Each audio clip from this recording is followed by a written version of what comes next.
Super Easy Drawings. Hello kids! Welcome on Super Easy Drawings channel. Today we are going to draw and color a diamond. Let's get started. At first, I draw a big triangle.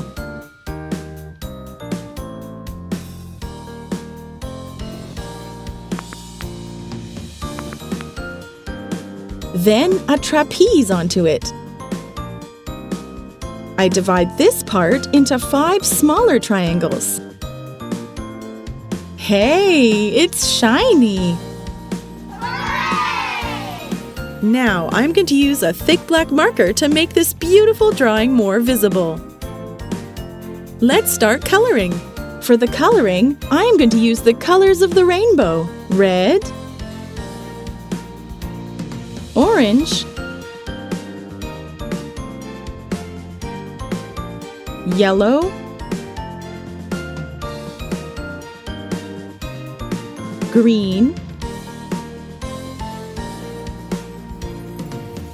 blue,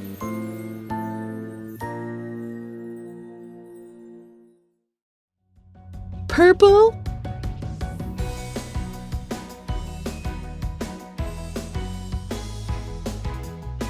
pink,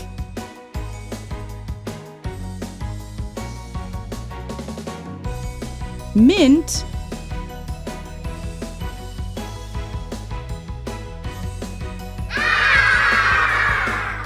If you like this video, do not hesitate to like it and subscribe to the channel.